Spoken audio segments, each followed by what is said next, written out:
perbanyak istighfar, secara khusus masalah istighfar. Karena ada sebuah hadis Nabi SAW yang berbunyi, bisa saja rezeki seorang hamba tertahan, ya, ditahan oleh Allah, belum dikasih, ditahan dulu karena dosa yang dia lakukan. Karena dosa yang dia lakukan. Jadi dosa itu bisa menahan.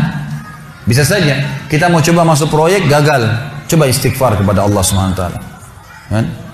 Jadi memang ada dosa yang mengganjal, intinya begitu.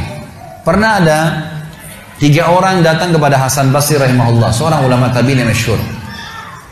Datang 3 orang ini, dan Hasan Basri ini juga terkenal dengan kesolehannya. Kalau ngomong selalu surga, neraka, rahmat dan taubat dan azab. Itu saja berputar perkataannya Hasan Basri rahimahullah. Jadi orang sering datang ke rumahnya minta nasihat. Ada 3 orang datang satu hari antri di rumahnya. Yang satu masuk mengatakan, wahai imam, wahai kiai, wahai ustaz, saya sudah lama menikah dengan istri saya ini, tapi nggak pernah belum dapat anak. Sudah 10 tahun nikah nggak dapat anak. Kami sudah ikhtiar ke tabib ini, minum itu, tapi belum juga Allah takdirkan. Apa saran Anda? Maka kata Hasan Basri, perbanyak istighfar. Perbanyak ya, bukan kerjakan istighfar, perbanyak. Terus lisanmu astagfirullah wa atubu ilaih, astagfirullah terus diucapin, jangan berhenti. Gitu kan.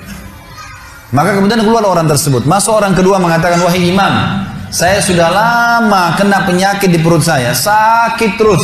Kalau sakit saya sampai nggak bisa tahan, rasanya pengen mati saja kena sakitnya. Sudah coba berobat ke sana sini nggak sembuh-sembuh. Apa saran Anda? Kata Hasan Basri, perbanyak istighfar. Perbanyak istighfar. Amalin, pulang. Datang orang ketiga mengatakan, wahai imam, saya sudah lama bekerja banting tulang. Mayoritas waktu saya sehari kerja keras, tapi saya tidak pernah kaya seperti fulan. Ditunjuk orang kaya di kota itu, di kota Basra, di Irak. Apa saran Anda? Kata Hasan Basri, perbanyak istighfar. Pulanglah 3 orang ini. Lalu kemudian istri Hasan Basri bertanya, wahai suamiku, ketiga orang ini tadi butuh satu mungkin dikasih modal, mungkin satu ditunjukkan tabib yang tepat, mungkin obat. Kenapa Anda cuma suruh istighfar saja? Kenapa nggak istighfar diikutin dengan yang lainnya? Dikasih modal, dikasih obat. Kata Hasan Basri, wahai istriku, tidakkah kau dengar kalau mereka sudah ikhtiar dan sekarang tinggal mereka terbuntu, tertutup di sebuah pintu yang mereka tidak tahu bagaimana jalan keluarnya. Maka saya mengingat firman Allah dalam surah Nuh. Surah Nuh ini surah nomor 71 ya. Ayatnya ayat 10 sampai ayat 12. Nabi Nuh alaihissalam berkata kepada kaumnya tentang istighfar. Surah Nuh surah nomor 71 ayat 7 ayat 10 sampai ayat 12. A'udzubillahi minasyaitonirrajim, faqultu astaghfiru rabbakum innahu kana ghaffara. Yursilis samaa'a 'alaikum midrara wa yumdidkum bi amwalin wa banin wa yaj'al lakum jannatin wa yaj'al lakum anhara.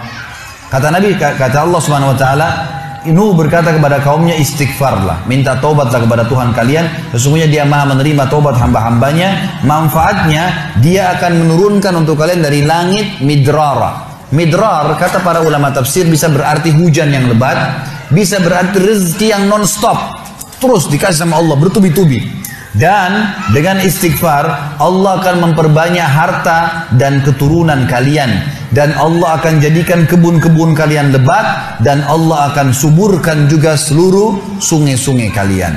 Jadi di sini manfaat daripada istighfar. Ada kisah yang lain teman-teman sekalian, kisah Imam Ahmad rahimahullah. Imam Ahmad rahimahullah dari 4 madhab tadi, Abu Hanifah, Malik, Syafi'i dan Ahmad. Ahmad bin Hanbal muridnya Imam Syafi'i. Madhab yang keempat. Imam Ahmad rahimahullah di akhir hidup beliau ulama besar hadis. Di akhir hidup beliau pernah terlintas di benaknya untuk mendatangi sebuah kota di Irak. Kenapa ke sana nggak tahu. Pokoknya pengen ke sana gitu. Imam Ahmad pergi ke sana. Tiba di kota itu, tapi saya tidak temukan dalam riwayat ini kota apa yang dimaksud. Tiba di kota itu, Imam Ahmad tiba azan maghrib. Lihat masjid, ada satu masjid, masuk masjid itu sholat berjamaah. Orang nggak tahu dia, karena zaman dulu orang tidak ada foto, tidak tahu lihat bagaimana wajah siapa orang ini, nggak kenal. Habis sholat maghrib, Imam Ahmad duduk sedikit baca Al-Quran. Azan isya dia ikut sholat. Selesai isya, Imam Ahmad pergi ke pojok masjid, mau geletak tidur. Marbot masjidnya datang, dekatin. Wahai syekh. Syekh ini dalam bahasa Arab 3 artinya. Bisa hal dari 3. Bisa orang tua, syekh. Bisa orang alim, bisa orang kaya. Jadi tidak selamanya kalau antum dipanggil di Saudi syekh dianggap orang alim gitu. Bisa saja orang tua gitu kan. Dipanggil, hai Syekh, orang tua maksudnya. Ngapain anda di sini? Kata Imam Ahmad, saya musafir, nggak kenal orang siapapun di kota ini. Besok pagi saya mau pergi, nggak ada tempat nginap, saya mau nginap di sini. Karena zaman dulu nggak ada penginapan-penginapan kayak kita sekarang, banyak hotel segala gitu. Kata marbotnya nggak bisa, masjid nggak boleh tidur. Kata Imam Ahmad, saya didorong-dorong keluar dari masjid. Orang ini nggak tahu kalau ini Imam Ahmad, kalau tahu mungkin diundang ke rumahnya. Tapi ini marbot, masya Allah, istiqamah nih gitu. Keluar dari masjid, ditutup pintu masjid sama dia. Imam Ahmad lihat orang yang sudah pergi, Imam Ahmad lihat ada teras masjid, tidur di teras masjid. Balik lagi marbotnya. Wahai Syekh, ngapain sini? Musafir, mau tidur, nggak ada tempat nginap. Nggak bisa Syekh. Teras pun nggak boleh, peraturan. Ini saya bilang tadi istiqomah luar biasa. Imam Ahmad bilang saya didorong-dorong ke jalanan, Waktu saya lagi didorong ke jalanan, ternyata masjid bersebelahan dengan kios penjual roti. Ada satu orang penjual roti di sebelah masjid. Lalu dia mengatakan, Syekh, dipanggil Imam Ahmad, silakan ke tempat saya. Imam Ahmad pun datang. Dia bilang, saya punya rumah tidak jauh dari sini, ini kios saya, ada ruangan tempat tidur saya. Silakan anda pakai nginap, besok anda mau pulang silakan. Kata Imam Ahmad menceritakan tentang keadaan dia dengan penjual roti ini. Dia bilang ada satu perilaku penjual roti ini yang unik. Imam Ahmad tertarik dengan itu. Dia bilang, setiap kali orang ini pecahin telur, ngambil terigu, ngambil garam, itu sambil astagfirullah wa atubu ilaih, astagfirullah wa atubu ilaih. Terus lisannya nggak pernah berhenti nih, astagfirullah wa atubu ilaih. Kecuali Imam Ahmad bilang saya ajak ngomong atau dia bertanya pada saya. Kalau berhenti istighfar lagi, selalu begitu. Kata Imam Ahmad, saya bertanya, sudah berapa lama kau amalkan nih? Orang itu bilang sudah lama, dari saya masih bujang. Kebetulan orang ini sudah tua seumur sama Imam Ahmad, sudah mendekati 60 tahun lebih gitu. Baik, dia bilang sudah lama, dari saya masih bujang. Kata Imam Ahmad, ma thamaratu istighfarik, apa manfaatnya istighfarmu? Apa yang kau dapatkan dengan istighfar yang sebanyak ini? Kata dia, tidak ada apapun yang saya minta kepada Allah kecuali diijabah. Apa saja saya minta Allah kasih, tinggal satu yang belum Allah kasih. Kata Imam Ahmad, apa itu? Dia bilang, saya minta dipertemukan sama Imam Ahmad.